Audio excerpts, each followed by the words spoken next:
What's up, fams? EEPMON here, and you are tuned in to the Late Night Channel Eps, episode 53. And today, I'm going to try something a little different and just really go ad hoc and talk about taking risks, creative risks, and the journey, an artist's journey into the unknown, the uncertainties. You heard me right. Now, I think it's the idea of taking risk is not a new concept or discussion for those who are aspiring to set out on their own, set out to be creative entrepreneurs, and getting it out there on their own kind of thing. It takes a lot of courage. If there's one thing that I've been told by many is that when I'm starting out, even my mid-career, even now, I still get told that, wow, EEPMON, you have a lot of courage. And I think about that, and I think the type of lives we live as creative entrepreneurs, I do believe you need to have a certain mindset.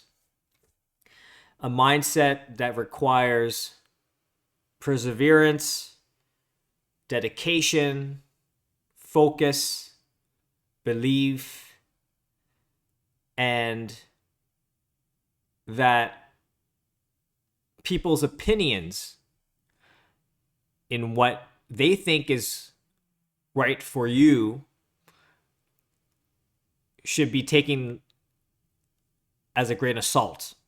Because, even if we have people who can give us advice, whether it's even mentorship or whatnot, at the end of the day, it is up to us to make that decision,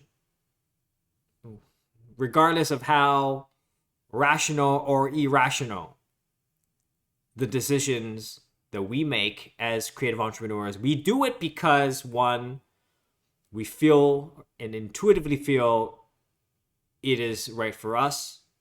Two, is because we want to see how far we can push ourselves and into the unknown. It's like a test. Three, because if someone decides what they think is right for us, then we might as well give up doing what is called setting out your own, or setting sail, or like being that entrepreneur. Because why do it when someone's gonna tell you what to do, right? And also, people giving advice, it's a grain of salt for me, because look, they are seeing it through their own eyes. They're seeing it through their own perspective. Their upbringing, their life path, their experience, and how they engage into their world, the external world, is completely different. Completely different from your life, from my life, okay? My way of doing things may not necessarily vibe with how you decide to do things. We definitely would not vibe with other people who, can't even understand how and why we do what we do, right? We, as creative entrepreneurs, and I'm not the only one, for sure, we have our own goals, our own paths, and it's at most a very lonely path. A very lonely path. Because we are the ones to decide what is best for us. And really, by taking these creative risks, you're saying to yourself, I want to see how far I can push myself and the sacrifices I need to do in order to get to where I want to go. Whether if it's like a long-term goal, short-term goals, milestones, etc. Now, like I said, for me, again, everyone's different. I can only concretely see what's ahead of me 4 months at a time. Like 3 or 4 months at a time. Well, kind of quarterly. Let's say 3 months at a time. Quarterly, okay? But I have like, long-term goals, big goals, okay? But I also have come to terms through my 20 years experience that the way we get to those goals is probably not the way you think of it. Like that it's not what you plan to do it. Is most likely the most random and unexpected route to get to where you want to get to. So you have to be comfortable to embrace the serendipities, embrace the unknowns, embrace the uncertainties, embrace the ups, embrace the downs, and experience the entire spectrum of what is called experience. You have to succeed, you have to fail, and I put these in quotes, I encapsulate them in quotes because I believe that the humanity's notion of success and failure are actually one and the same. They are the same, but they just fall on different spectrums. In order to be a fully grounded individual seeking their own path, you must experience this full spectrum. If you get my drift. Many a times, I have witnessed individuals who take risks. Good on you guys. Congratulations. Good on you because it takes a lot of courage, like I said. However, they give up after 1, 2, or 3 tries. Because it's overwhelming. Like I said, it takes a lot of courage because it is very emotional. Especially for the first iterations, right? And in my previous episodes, I talked about how, you have to have that perseverance. You have to go through, the trials and tribulations of this creative endeavor, this path. And it will be hard at the beginning. It may take 3, 4, 5, 6, 7, 8, 10 tries until you start to understand the way you operate, the way you do things.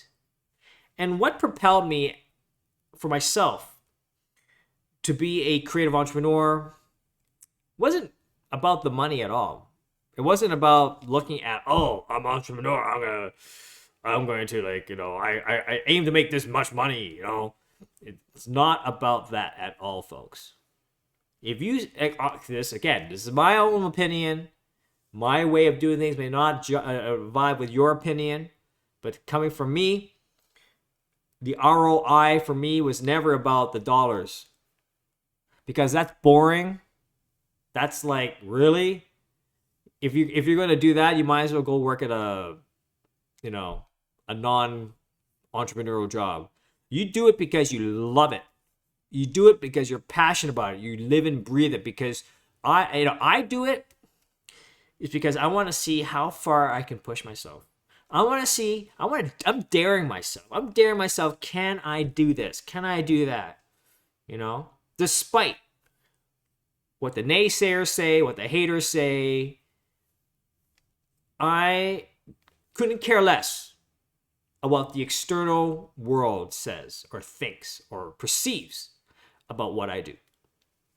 I only care about myself, selfishly. I only care about myself and seeing, I want to see how far I can go. EEPMON, my artist moniker, my name, my brand, to me is like my subconscious. It's like my spirit. It's my spirit. It's like the whole EEPMON like endeavor, brand, whatever you want to call it, like my AKA. It has served me as a guide, almost like a pilgrimage, like a spiritual guide. Like it's like I've learned so much just through EEPMON. I'm like, as if it's EEPMON is me, but it's almost like I'm talking as to EEPMON as if it was a third person. I have followed EEPMON in this trajectory into so many areas, experiences, life experiences. I engaged the world, met people from all over, involved myself in many creative things and designs and projects and speaking engagements and and learning. Absolutely, I learned so much, and I continue to do so today. That is the beauty about being a creative entrepreneur. That is the beauty of, as the title suggests, the artist's journey into the unknown. It's the fact that we must embrace the unknown and the uncertainties in order to fulfill our fullest potential. Because the fullest potential is not realized until we figure out what the hell is that on the other side. What is there? And in order to face that, you got to face your fears directly and overcome them. Fight the demons. Especially the subconscious demons that try to hold you back. It's that survival mechanism, the humanist survival mechanism telling you, oh, don't do this, like maybe people are going to say this about you, or think people are going to laugh at you, or don't do this because you're going to fail and you're going to be publicly a failure, blah, blah. Like, these are the demons and societal constructs that somehow have kind of shaped the way that prevents us from pursuing our own truths. These are clouded discussions to persuade you and to not realize your own truth. And ever since I continued on, despite the naysayers, despite even myself, my own enemy in many ways. Even though I am an artist embracing of the unknowns, the entrepreneurship and all that, but I also myself have a part of me that's still kind of, even to this day, trying to pull me back, saying, oh, I don't know, I don't do it, I don't know you should do it, I don't know, what if. You gotta break that freaking mindset. You gotta destroy it, you gotta break it down and say, actually, I am going to do it. I am going to go for it. Because I want to see how far I can prove myself and test myself. It's not for the world to see. It's not for, I'm not looking for applause. I'm not looking for people to congratulate me and say how great I am. I'm not saying all that. It's really about self-fulfillment. Even if no one knows, as long as I know, because I become a fuller, wholesome, grounded individual with a heightened awareness and intuition. And because of what I have done in my career and my profession, following my spiritual guide as EEPMON, that I believe, and I still continue to develop and grow, but the idea of, self-actualization, that is not a myth. That will happen to you. You're going to realize once you've reached that level, there are different levels of self-actualizations, by the way. But once you hit that, you're going to realize, wow, this is how the world works. This is the patterns I see. These are repetitions. you start to see and start to formulate your own meaning and understanding of the construct that we all live in. Kind of like the Matrix in a way. And once you realize that, then you begin to say, oh, we are in a sort of system that has created these sort of rules. Sometimes quite tribal in the way that they set these rules and regulations. And the question is it stifling creativity? Is it stifling innovation? Is it stifling my own progress? Then you start to realize, why I'm observing that there is this, increase of stagnation, of like just things being done. Like why have we progressed so slow as human species, as society? Because is this sort of the construct that has been formed has sort of stifled progress. So I don't want to digress too much, but by taking risks, by taking the unknown, you start to realize, wow, okay, because I did that, I've kind of broken the chains of what's preventing me from moving forward, and I've actually, by breaking out and realizing my potential and going forward and going at it, that I also start to see why the rest of the world, or the way that the world is formed and constructed in terms of economy, in terms of industry, in terms of collaboration, in terms of like just the way traditional corporate culture, you start to see that, whoa, there's something's off. And I realized that there's something. It is my personal opinion, but the traditional corporate culture, I realized that there's something way off, long time ago. And I think I said my earlier episodes, I talked about a bit about that, but I realized, wow, this is how the world works. Not sure if I really want to be part of that. I guess I would have to be in some capacity, but it has to be on my own terms.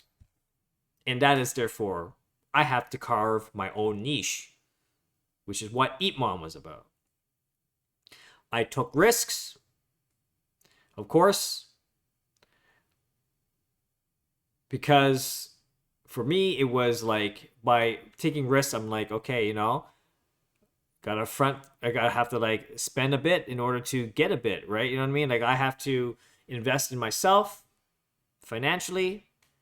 I have to travel. I have to meet people. To get my work out there, really to grind, and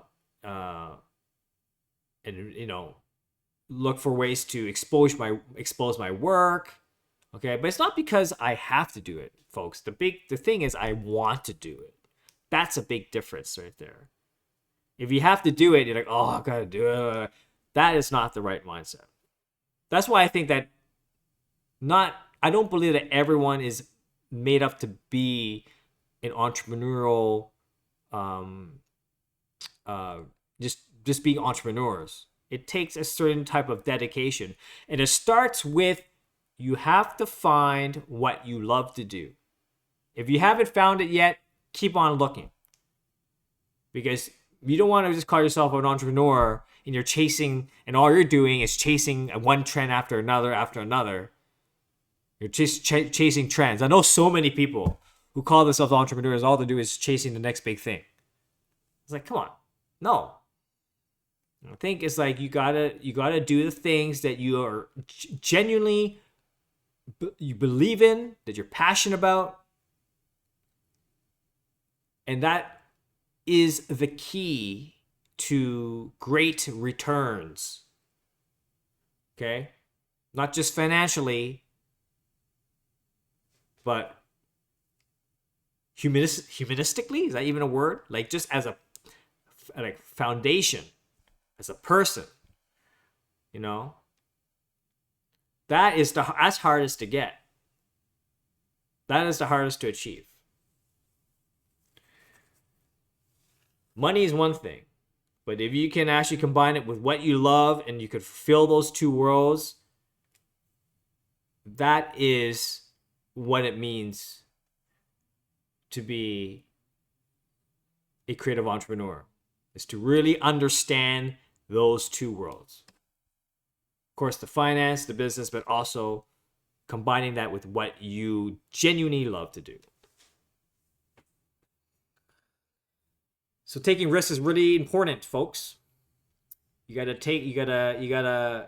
figure it out. My way of taking risks might be different from your way of taking risks, but you have to. And what I mean by taking risks is like you have to look for the things that can kind of like shake you to the core. Because if you do not face your own fears, then you will not realize and face your own potentials.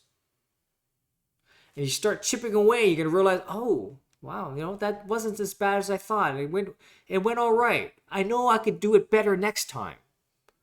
But hey, I did it. Congratulations. Now keep on doing it. Find new ways to embrace the unknowns, the uncertainties, right? Like I said, don't get me wrong. I continue. It's like I continue to take the risk. I continue to embrace uncertainties. I live and breathe it. It's part of it's become now my day-to-day life. It's part of my life now. But of course, at the beginning, it's tough. It's really tough. But then you learn, as they say, you grow thicker skin. What doesn't kill me makes me stronger. And it's part of my MO, right? But you need to have, but that being said, like I said, focus, driven, determined, and you love what you do, and you are willing to sacrifice and do what you want, do things. Sometimes, most of the time, it is a very lonely endeavor, right? Because no one's going to do it for you. And then, like I said, all people giving you all the advice is only through their eyes, through what they're experienced from, right? It's up to you to make that decision. So explore all avenues, folks. And don't let society dictate what is right. That is, part of the standard procedure in the ways that we conduct day-to-day operations and business or life or whatever, like it just creativity. We got to get out of that whole term called starving artist. I think that's really pathetic. We have to rise up as creatives and embrace all aspects of creativity, because that's why we're artists, right? That's why we're creative entrepreneurs. That's why we're creative. We all artists really are creative entrepreneurs, right? We have to really embrace the diversity of opportunities that are presented. As to what they are, I leave it up to you to decide. As for me, well, just go to my website, EEPMON.com, eatverse.xyz, look me up at Linktree, whatever. You'll see why. I don't need to say it in words, but by looking at what I've done already will give you an idea as an artist embracing diversification, because that's what we do as artists. We are the most freest. So yeah, I thought I'd do a little spiel about that. So this title of this working title will be Taking Creative Risks, the Artist's Journey into the Unknown, folks. I hope that you enjoyed my talk. I hope that it's just insightful. And if you want to leave a comment or ask a question, please feel free. Subscribe. I really appreciate that. That just gets the word out for more people who want to know about taking risk and being a creative entrepreneur in the digital age. Anyway, thank you for listening. This is the Late Night Channel Eeps. I hope you have a great evening, a great afternoon, and a good morning wherever you are in the world. Until next time, talk to you tomorrow. Bye-bye.